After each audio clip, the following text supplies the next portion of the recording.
पिछले 25 दिनों में 10 से भी ज्यादा तीर्थ स्थलों पर हमें जाने का सौभाग्य प्राप्त हुआ। भगवान की बड़ी कृपा रही है। लेकिन इन 10 तीर्थ स्थलों की बात की जाए या इन 25 दिनों की बात की जाए, आपने कहीं पर भी हमारे कोई भी सोशल मीडिया पर फोटो या फिर किसी प्रकार की स्टोरी या फिर स्टेटस लगाना, जो कि अक्सर लोग किया करते हैं कि भैया आज हम किसी तीर्थ स्थल पर चले गए, यहाँ पर दर्शन हमें हो गया तो चलो सोशल मीडिया पर डाल दिया, लेकिन हमने ऐसा बिल्कुल भी नहीं किया।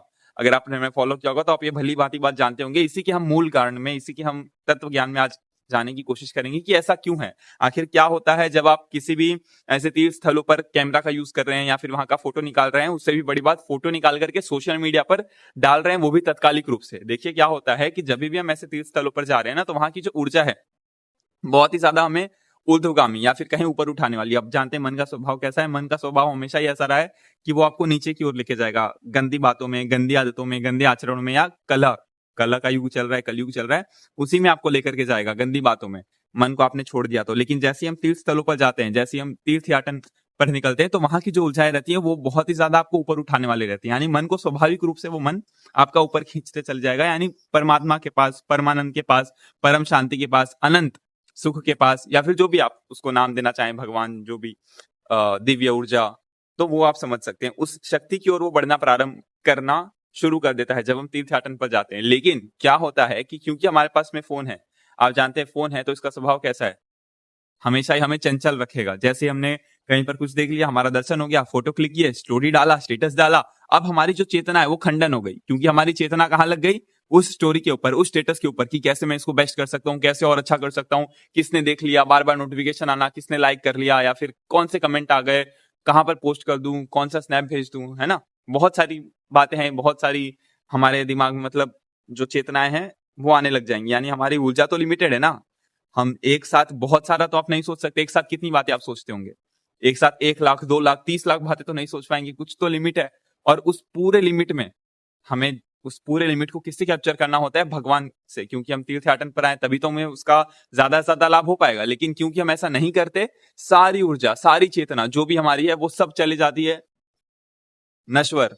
जानते हैं एक तो झूठ क्या कला है, कलयुग पूरा झूठ है, पूरा माया संसार है ही। और उसमें भी, माया रूपी संसार में भी उससे भी बड़ा झूठ ये फोन की दुनिया, सोशल मीडिया की दुनिया। सोचिए क्या होने वाला है उससे। मतलब 4 लोगों ने देख लिया उस स्टेटस को, उस स्टोरी को, उन लोग के जीवन में वो केवल चंद second, 10 second, 20 second, 30 second, 50, 60 second, उससे ज्यादा तो वो कोई नहीं देखने वाले आपको, नहीं कोई इतना वो मिलने वाला। बस उतने देर के लिए सोचिए हम कितना बड़ा घाटा कर रहे हैं, कितना बड़ा नुकसान कर रहे हैं। बिल्कुल ऐसा है कि हमें कहीं पर सोने के महल में बुलाया गया है, स्वर्ग में बुलाया गया, और वहां पर खुला बाजार लगा है कि आ जाओ सोना लूट लो। लेकिन हम क्या कर रहे हैं? ये देखो हम सोने के महल में आ गए। हम मतलब समझ सकते हैं क्या बेमतलब की बात है, क्या बेफालतू की बात है। और एक और इससे भी जो सूक्ष्म विषय है वो भी समझिएगा कि जैसे हमने स्टोरी लगाया, जैसे स्टेटस लगाया, तो लोगों की जो चेतनाएं हैं, क्योंकि जानते हैं हर कोई, आज का जो कलयुग है, हर कोई आपका अच्छा नहीं सोच रहा होता। हर कोई, बहुत कम लोग होते हैं जो दूसरे के खुशी में खुश हो पाते हैं, वरना तो सब कोई कि भैया ये क्यों चला गया, या फिर ये ऐसे कैसे कर लिया। तो उनकी जो चेतना है, वो जो भी आपके बारे में सोच रहे हैं, वो सब कुछ आपके चेतना ऊर्जा में, या फिर आपकी जो ऊर्जा मंडल है, ऑरा जिसको कहते हैं, उसमें आना शुरू हो जाती है और उसको प्रभावित करना भी शुरू कर देती हैं। उदाहरण के तौर पर अगर आपने स्टोरी डाला कि कोई सोच रहा है कि यार मैं भी यहाँ जाऊंगा, ये क्या कर रहा होगा, कैसे कर रहा होगा, तो इतनी सारी सोचिए एनर्जीज हैं जो यहाँ पर आकर के टकरा रही हैं। आप इस तीर्थ स्थल पर हैं, इतनी सारी ऊर्जाएं आपने स्टेटस डाल दिया और इकट्ठी हो गई, वो सब आकर के आपसे टकरा रही हैं। तो कैसे आप परम शांति को प्राप्त हो पाएंगे? कैसे आप उस तीर्थ यात्रा का वास्तविक लाभ ले पाएंगे? इसलिए आपने देखा होगा आजकल क्या होता है कि बहुत सारे जो बड़े बड़े तीर्थ स्थल हैं उसके आसपास 100-200 किलोमीटर, उदाहरण के तौर पर उत्तराखंड है, उसे 100-200 किलोमीटर की रेंज में दिल्ली आ गया। वहां के लोग हर वीकेंड आ गया, चलो वहां उत्तराखंड चले गए, कैंची चले गए, हरिद्वार चले गए, ऋषिकेश गंगा स्नान करने चले गए। तो भी हर हफ्ते जाने के बाद भी कुछ नहीं बदल पा रहा। फिर भी लोग आते हैं, यार जीवन में वैसा ही चल रहा है, डिप्रेशन है, स्ट्रेस है, जीवन में कोई आनंद की अनुभूति, जीवन में कोई आगे हम बढ़ रहे हैं, उन्नति कर रहे हैं, ऐसी कोई अनुभूति क्यों नहीं हो रही है? उसका मूल कारण क्या है? उसका सूक्ष्म कारण क्या है? यही है। इसी की जगह पर अगर आप देखेंगे, पहले लोगों को जीवन में केवल एक बार मौका मिलता था। पहले लोगों को इतना थोड़ी सुविधाएं थी, इतने थोड़ी वो था कि भैया चलो जब मन करे तीर्थ स्थल चले गए। पहले एक बार लोग केदार चले गए, एक बार गंगा स्नान कर लिया, एक बार कई किसी तीर्थ स्थल पर चले गए, लोगों के जीवन का उद्धार हो जाता था। और यही बात हमारे पुराणों में कही गई है। पुराणों में, वेदों में, इत्यादि जगहों पर आपने पढ़ा होगा कि काशी में अगर आप कोई एक बार नहा लेता है तो उसका क्या फल मिलता है, अगर आप वृंदावन कोई एक बार आ जाता है तो उसका क्या फल होता है। तो हम तो वृंदावन एक बार क्या 10 बार जा चुके, कुछ हो क्यों नहीं रहा? सूक्ष्म कारण क्या हो गया? यही हो गया। वैसे और भी बहुत सारे कारण है, लेकिन उसमें से एक मुख्य कारण ये भी है, क्योंकि जब पहले लोग जाते थे तो उनकी पूरी चेतना, पूरी ऊर्जा उस वृंदावन के वास में, या उस वृंदावन की भूमि पर, या उस वृंदावन की जो भी ऊर्जा है उसमें वो तल्लीन अपने मन को कर पाते थे, या पूरा एकाकार वो कर पाते थे। पूरी उनकी जो चेतना थी, पूरी ऊर्जा थी, या जो वृंदावन में जो भी कहीं पर जा रहे हैं, घूम रहे हैं, तो पूरी तरह से वो वहां पर सम्मिलित होते थे। ऐसा नहीं कि शरीर तो वृंदावन में है, मन कहीं और ही, किसी को प्रभावित करने में, किसी इंप्रेस करने में, या कहीं स्टेटस लगाने में, स्टोरी लगाने में, ऐसा नहीं था। तो इसलिए एक ही बार में कल्याण हो जाता था। और यही हमने भी कहीं ना कहीं अनुभव किया है कि जब हम पहले सोशल मीडिया पर चीजें डाला करते थे तब कुछ नहीं, लेकिन अब जब पिछले 25 दिनों में जो हमने बताया 10 से ज्यादा, तो वहां पर जो हमने एक एक चीज को, एक एक, कहते हैं ना कि भगवान चमत्कार जीवन में करते हैं, वो चमत्कार आपके जीवन में होने लग जाते हैं। और वो दूसरों को नहीं पता चलेगा, वो केवल आपको पता चलेगा। हो सकता है आपको कोई बहुत दिनों का काम पेंडिंग पड़ा हो, बहुत किसी आप आइडिया पर स्टक हो कि यार ये कैसे होगा, किसी प्रॉब्लम में फंसे हो, नहीं समझ में आ रहा हो, वो अपने आप होने लग जाएगा। कोई हो सकता है अनजान वहां पर व्यक्ति मिल जाए जो आपके जीवन में पता नहीं क्या कर दे, तो वो सब भगवान के रूप होते हैं, वो सब भगवान के चमत्कार हैं, वो सब भगवान की एक तरह से कह सकते हैं आपके सहयोग करने का तरीका है। भगवान ने तो हाथ फैला ही रखा है। आपने सुना होगा ना कि भगवान तो हम सबकी सहायता करते हैं, हम सहायता लेने के लिए तैयार तो हो। हमारा ध्यान ही किधर है? भगवान यहाँ बुला रहे हैं, हम इधर माया भरी दुनिया में स्टोरी डाल रहे हैं, स्टेटस डाल रहे हैं, तो कहां से कल्याण होगा, कहां से सुमंगल होगा? तो ये हमें मूल बात समझने वाली है, इस पर अच्छे से हमें गहराई में जाने की जरूरत है। तीर्थ स्थलों पर जब भी हम जाएं, ऐसी गलती कभी ना करें, हमें लगता है कभी नहीं करनी चाहिए। और यही कारण है, आपने देखा होगा कि मंदिरों में या फिर ऐसे तीर्थ स्थलों पर बंद होता है, कैमरा नॉट अलाउड। वाई? क्यों? क्योंकि भैया एटलीस्ट आप 10 सेकंड के लिए आए हो।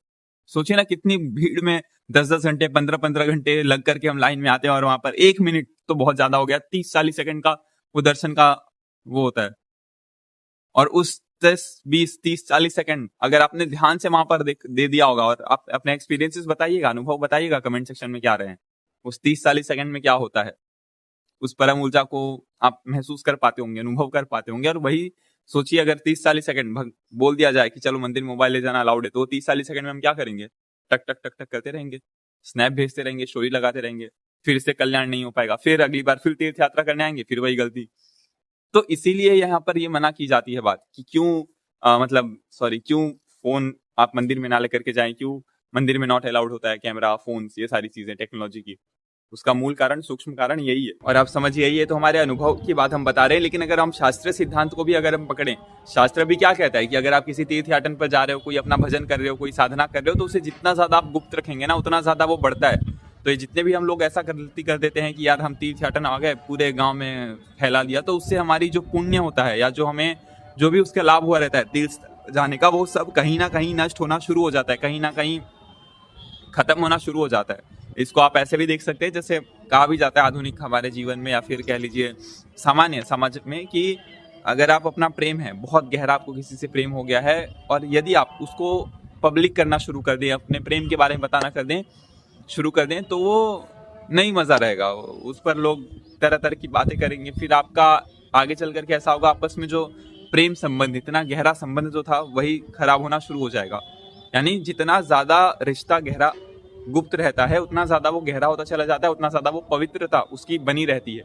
ठीक इसी तरह से भगवान के साथ भी है। आपकी जो भगवान के साथ रिश्ता एक जो आपका हो चुका है भगवान के साथ, या कह लीजिए जो भगवान के साथ आपका एक संबंध है जो कि बहुत ज्यादा गुप्त होना चाहिए, उसको जैसे ही आपने फैलाना शुरू कर दिया, सब तहस नहस लोग करना शुरू कर देते हैं। जानते ही आप, इसको बताने की आवश्यकता नहीं है। तो इस बात का भी हमें विशेष ध्यान रखना है कि ये शास्त्रीय अनुभव तो आपका ये कहेगा ही, आपको ऐसा कभी ना कभी अनुभव होगा ही, लेकिन शास्त्र भी इस पर यही कहता है कि जितना ज्यादा आप अपने भजन को, तीर्थ याटन को गुप्त रखें, उतना ज्यादा आपका ही फायदा होने वाला है। और यही तो कारण है।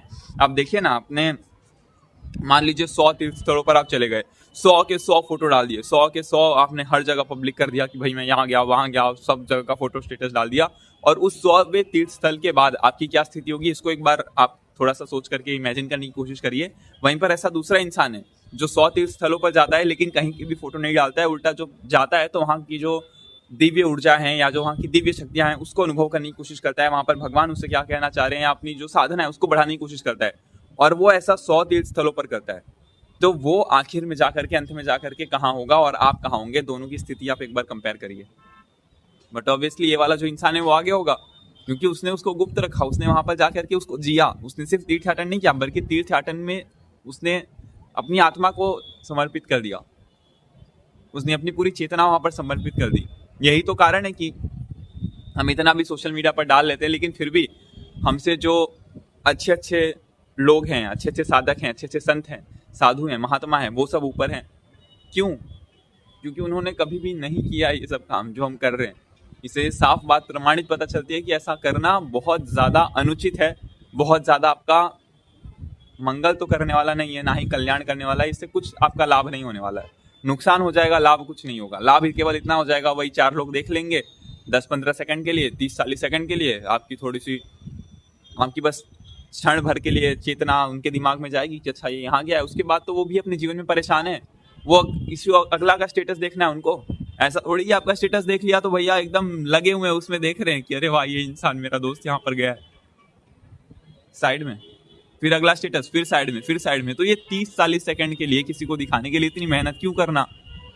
सीधा भगवान के परम धाम जाने के लिए मेहनत करिए ना। जब भगवान के आप हो जाएंगे, देख लीजिए जो बड़े बड़े महात्मा हैं, बड़े बड़े संत हैं, उनका आज नाम, गुणगान, यश, कीर्ति, वैभव जो चाहिए सब कुछ है, बिना कोई स्टेटस लगाए। आज उनका लोग स्टेटस लगा रहे हैं। तो ऐसा बनने का हमें प्रयास करना चाहिए। इस पर आपके क्या भाव हैं, आपके क्या विचार हैं, टिप्पणी भाग में अवश्य बताएं। राधे कृष्ण, जय सिया राम। और जिनके बहुत ज्यादा काम आ सकता है उनके साथ साझा अवश्य करें। बाकी ऐसे और भी बहुत सारे गहरे सूक्ष्म कारण हैं जो कि तीर्थ याटन पर जब हम जाते हैं तो हमें लाभ वो नहीं पहुंचा पाते हैं, और भी ऐसे गहरे कारण हम किसी अगले वीडियो में बात करेंगे। तब तक आप गैस करके बताइएगा टिप्पणी भाग में कि क्या वो हो सकते हैं। नमस्ते, राधे कृष्ण, जय सिया राम।